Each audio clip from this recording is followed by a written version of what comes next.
तो जो प्रसंग चल रहा है, अब ये स्पष्ट हो गया कि जिस परमात्मा की महिमा वेद सुनाते हैं वो परमात्मा है, वो कंप्लीट गॉड है, वो पूर्ण परमात्मा है। और वो लीला क्या करता है ये भी वेद बताते हैं। एक तो लीला बता दी कि वो परमात्मा जब शिशु रूप धारण करके आता है उसकी परवरिश की लीला कंवारी गायों से होती है। अब दूसरा ये है कि वो परमात्मा ऊपर रहता है सतलोक में। सतलोक में जिसे अविनाशी लोक कहते हैं, शाश्वत स्थान कहते हैं, वहाँ रहता है और वहाँ से गति करके आता है।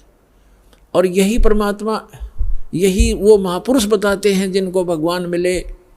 जैसे आदरणीय रामानंद जी ने कहा कि दोहू ठोर है एक तू, भया एक से दो, गरीबदास हम कारणे तुम आए हो मगजो। जैसे तुलसीदास जी ने लाखों वर्ष पहले घटित रामायण अपनी भाषा में चौपाइयों में लिख दी, ऐसे ही आदरणीय गरीबदास साहिब जी ने, गांव छुड़ाने वाले ने परमात्मा प्राप्त होने के उपरांत उनसे प्राप्त उस स्पिरिचुअल नॉलेज में क्या लिखा है, अपनी छाप लगाकर महिमा बता रही है परमात्मा की।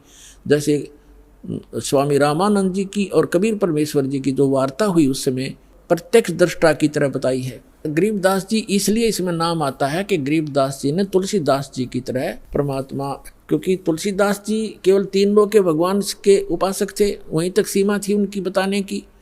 और ये गरीबदास साहिब जी परम अक्षर ब्रह्म के उपासक थे, उनके भेजे हुए महापुरुष थे, उनसे परिचित थे। तो उन्होंने उस महापुरुष की महिमा बताई है कि रामानंद जी और कबीर परमात्मा की जब गोष्ठी हुई तो रामानंद जी को परमात्मा सचखंड लेकर गए, सतलोक लेकर गए, शाश्वत स्थान दिखाया और बताया कि जो आपके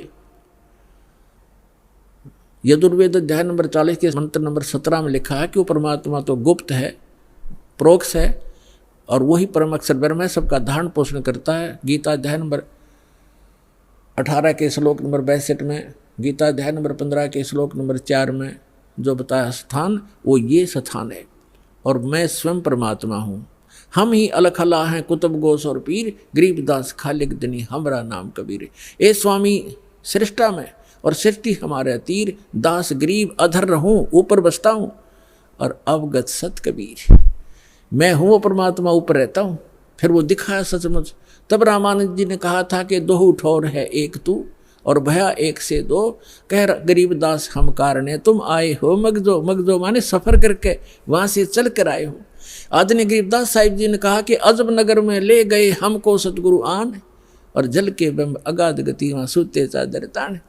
गरीबदास साहिब जी ने कहा कि अलल पंख अनुराग है सुन मंडल रह थीर, सुन में रहते हैं परमात्मा सथिर और दास गरीब उधारिया मुझे सतगुरु मिले कबीर। अनंत कोट ब्रह्मांड का एक रति निबार और सतगुरु पुरुष कबीर हैं ये कुल के सिरजनहार। हम सुल्तानी नानक तारे दादू को उपदेश दिया, जात जुलाहा भेद नहीं पाया, वो काशी माए कबीर हुआ। अब इतने परमाणु महापुरुषों के हैं जिन्होंने भगवान को देखा, उन्होंने ये बताया कि वो परमात्मा ऊपर रहता है और स्वयं भी परमात्मा खुद कहते हैं मैं वहाँ ऊपर रहता हूँ। अवगत सत कबीर दास गरीब अधर बसूं, ऊपर रहता हूँ मैं और वहाँ से तुम्हारे लिए हम ये आते हैं।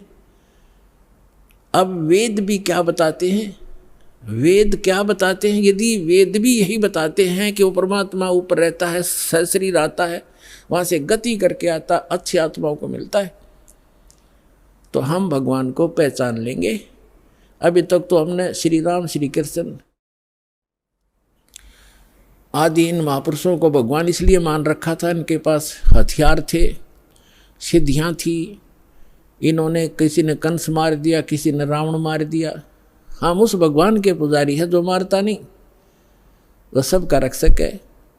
कर्माधार पर छोड़ देता, जो जैसे करेगा वो भर लेगा, लेकिन वो मारता नहीं और मरता भी नहीं किसी से, उसको डर नहीं, हथियार रखता नहीं। इसलिए तो उस परमात्मा के पुजारी हैं जो कभी किसी को मारता नहीं। एक जुलाहा बनकर एक गरीब व्यक्ति की तरफ धारण पोषण, अपना पालन पोषण भी, निर्वाह भी स्वयं करते हैं। वो हमारे लिए एक लीला करते हैं, हमें एक गाइडलाइन देना चाहते हैं। बच्चों, ये एक आपका विद्यार्थी जीवन है, ये मनुष्य जीवन। और जैसे जो विद्यार्थी मनुष्य विद्या काल में और बकवाद करता है, सिनेमा देखता है, बढ़िया पेंट पुंट गाड़ के हैं और सैर सपट्टे को घूमता रहता है, बकवादें करता है, वो फेल हो जाता है। विद्यार्थी को विद्यार्थी की तरह रहना चाहिए, सब सिलेबस पूरा करते रहना चाहिए और अपना सिंपल ड्रेस जो हो सिंपल सी अपना रखनी चाहिए और उद्देश्य नहीं भूलना चाहिए। तो हम सभी अपना उद्देश्य भूल कर, जिसको भी मानव शरीर प्राप्त है, 2 प्रकार से मानव शरीर प्राप्त होता है, आपको बता ही दिया। एक तो पूर्व जन्म के शुभ संस्कारों से मानव शरीर लगातार कई जन्म भी हो सकते हैं, और एक केवल 84 लाख योनियों को भोगने के बाद टर्न वाइज मिलता है, यानी नंबर पे वो एक मिलता ही मिलता है। तो उसी पर आज सत्संग उसी पर चल रहा है। अब लास्ट में इसका निष्कर्ष थोड़े ही शब्दों में निकाल देंगे। तो हमारा मूल उद्देश्य इस मनुष्य जीवन का क्या है? जैसे एक विद्यार्थी का विद्या प्राप्त करके और जो उस यूनिवर्सिटी में विद्यालय में जो वो मेहनत कर रहा है, स्टडी कर रहा है, उसका किया हुआ फल उसको फील्ड में मिलेगा। जैसे कोई डॉक्टरी कर रहा तो उसी सुविधा को वहीं खोजता रहा स्टडी काल में, टाइम में, विद्या काल में, तो बच्चा फेल हो जाएगा, उसको कुछ नहीं मिलने का। तो वो जो वहाँ जैसे इंजीनियरिंग कर रहा है बच्चा, तो इंजीनियरिंग जो करके उस अपने फील्ड में जाएगा, वो सुविधाएं वहाँ की किए हुए की वहाँ मिलेगी उसको बाहर जा कर के। तो आप जी मनुष्य जीवन प्राप्त प्राणी एक विद्यार्थी हो, और जो विद्यार्थी अपने दिग्भ्रष्ट हो गए हैं, उद्देश्य भूल चुके हैं, वो फिर बहुत दुखी होंगे। जैसे एक समय ये दास एक जूनियर इंजीनियर था, वहीं पर हमारे महकमे का कार्य भी चल रहा था और वहीं पर रोड का कार्य भी, B&R का कार्य चल रहा था। वहाँ एक व्यक्ति अपने बच्चों समेत, उसके बच्चे वहाँ मिट्टी में सो रहे थे, वहाँ वो टोकरियाँ मिट्टी डाल रहा था सड़क पर, और उसका सहपाठी था, वो वहाँ का एक्शन बना हुआ था B&R का, बिल्डिंग एंड रोड्स का। वो वहाँ आया, वो इंस्पेक्शन करके चला गया।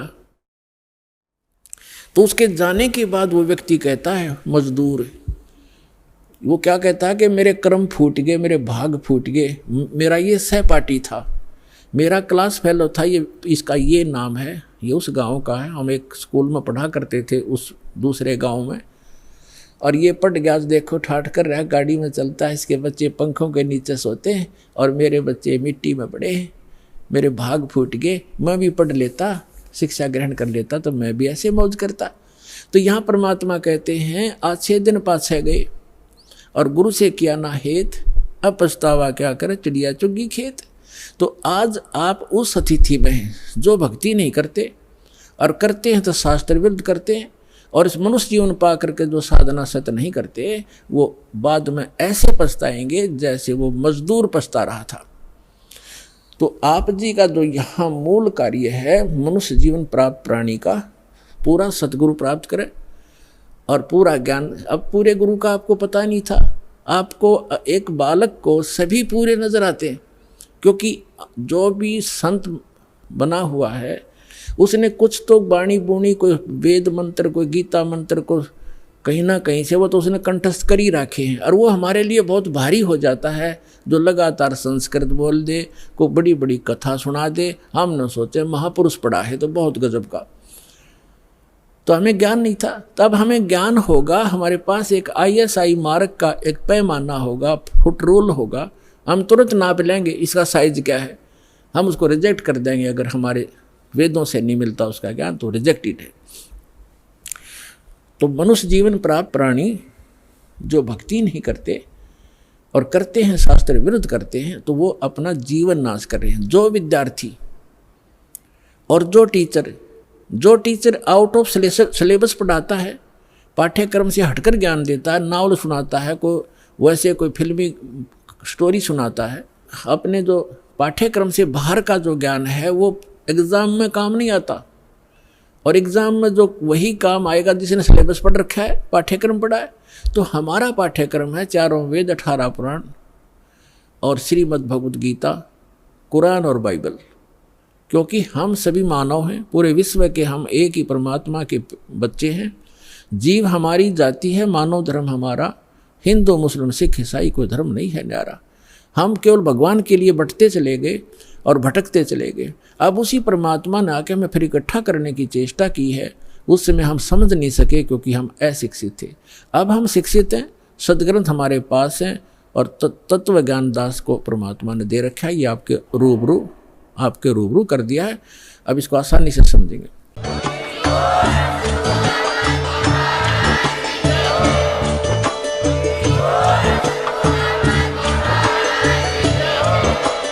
आप सुन रहे थे जगत गुरु तत्वदर्शी संत रामपाल जी महाराज जी के मंगल प्रवचन। अधिक जानकारी के लिए विजिट कीजिए हमारी वेबसाइट www.jagatgururampalji.org। संत रामपाल जी महाराज जी के शुभ आशीर्वाद से पूरे विश्व भर में 500 से भी ज्यादा नाम दीक्षा केंद्र हैं, जिन पर संत रामपाल जी महाराज जी द्वारा ऑनलाइन निशुल्क नाम दीक्षा दी जा रही है। अपने नजदीकी नाम दीक्षा केंद्र का पता करने के लिए संपर्क करें 8222880541।